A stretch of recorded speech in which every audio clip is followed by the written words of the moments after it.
Hey guys, it's hard to believe we're already at week 5. This is the week of May 11th through May 15th, and this week we are talking about our last element of art, which is texture.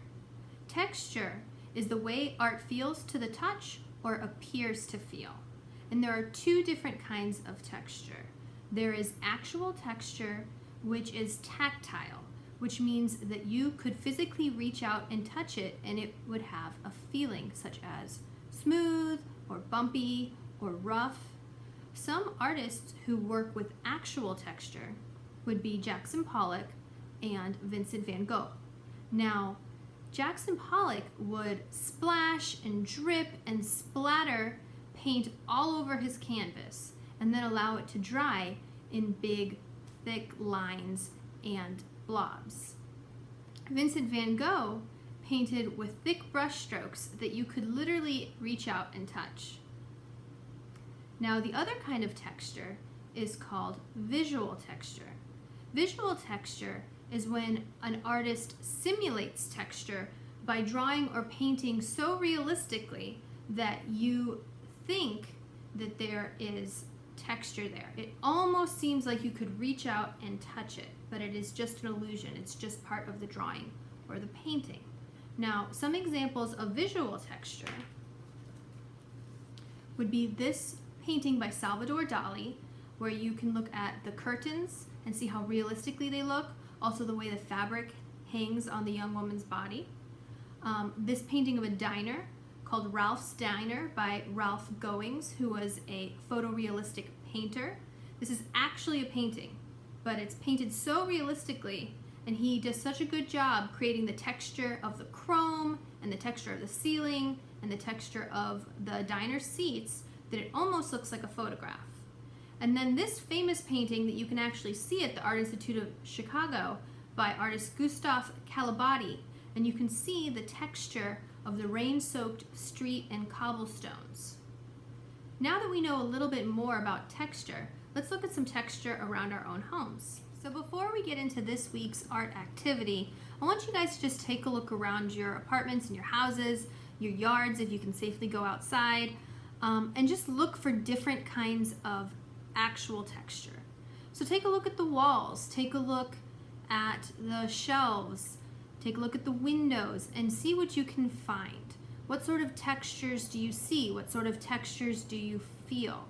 What sort of things could you collect that have different, unique textures? So take just a few minutes, go for a little walk, look around the house, and see how many different textures you can notice.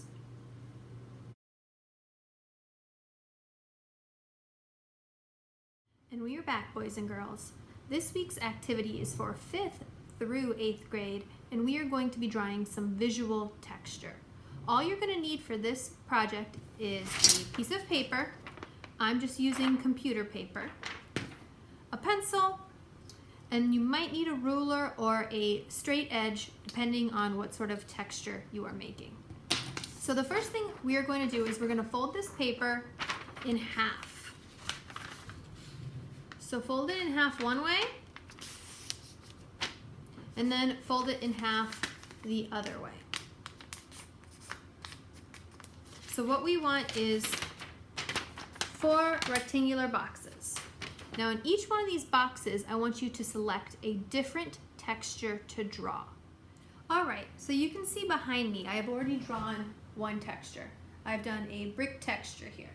Now on this side, I'm going to draw a wood grain.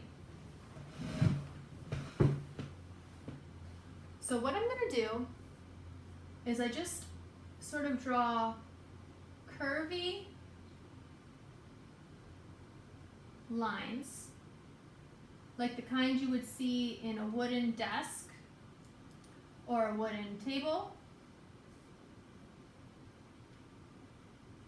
I would really encourage you to actually look at the textures that you are drawing.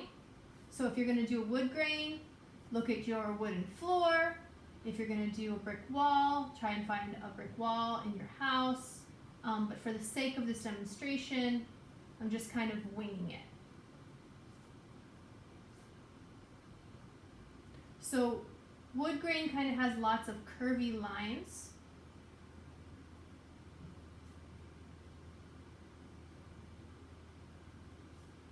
But again, really try and draw what you see.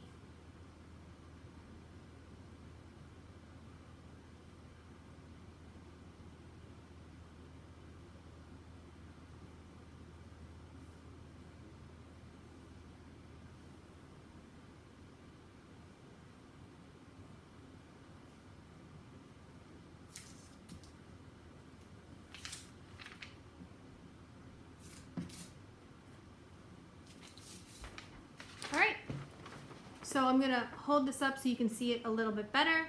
You see I've made my brick texture, I've made my wood grain texture. I'd like you guys to select 4 textures, 4 different textures. Write the name of the texture you're going to be drawing at the bottom of your box, and then take your time and try to draw that texture accurately. Remember, you should be spending at least an hour on this assignment each week. So take your time, do a nice job. When you're done, you're gonna upload a picture to the Google Classroom assignment and then turn it in. Email me if you have any questions. Until next week, bye.